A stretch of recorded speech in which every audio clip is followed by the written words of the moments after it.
هغه وخت راورسېد چې الیزابت ماشوم وزېږوي او د هغې زوی پیدا شو.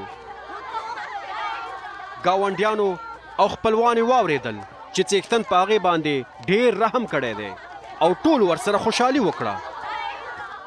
کله چې ماشوم د 8 ورځو شو نو هغوی راغلل چې سنت یې کړي او غوښتل یې چې د خپل پلار ذکریا نوم پرې کېږدي.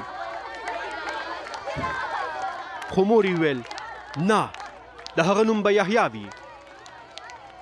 هغوی ورته وویل خو ستاسو په خپلوانو کې په دې نوم څوک نشته.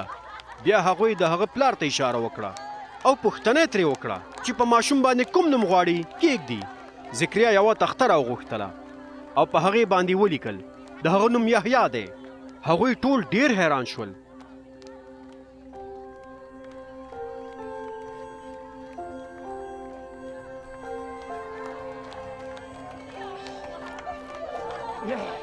ذکریا سمدلاسه بیرته په خبرو راغی او خدای ته په ثنا ویلو یې پیل وکړ.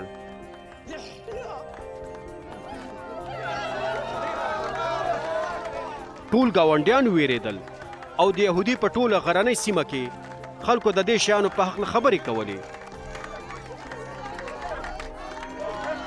هر چا چې دا خبر اورېدله نو د هغې په هکله یې فکر کوو او پوښتنه یې کوله د دې ماشوم څخه به په راتلونکي کې څه جوړ شي، ځکه چې د څښتن لاس د هغه په سر باندې و.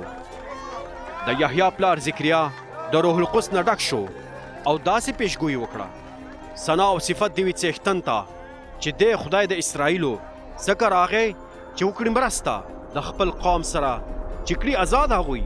هغه پیدا کړ موږ ته زورور ژغورونکی د اولادې نه د داود چې خدمتګار یې خپل لکه څنګه چې پخوا یې وویلي په خوله د سپېڅلو پخوانیو پیغمبرانو چې مو خلاص کړي د خپلو دښمنانو ځینې د هغو خلکو څخه چې کوي کرکه له موږ رحم وبکړي هغه زموږ نیکونو باندې او رایادوي به خپل سپېڅلی لوز هغه قسم چې وخوړلی هغه زموږ د نیکه ابراهیم سره چې به کړي خلاص هغه موږ له دښمنانو ځینې چې بې له ویرې وکړو موږ خدمت د هغه په ټول ژوندون کې د پاکۍ او رښتینولۍ سره.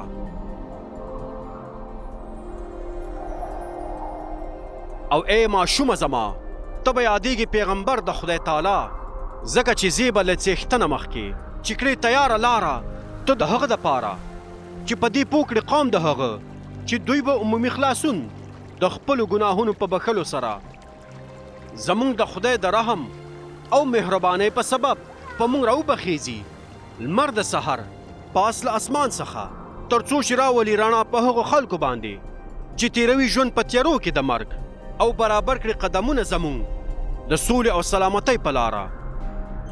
هغه ماشوم غټېده او په روحاني توګه قوي کېده او تر هغه وخته پورې په دښته کې اوسېده تر څو د اسرائیلو خلکو ته په څرګنده توګه ورښکاره شو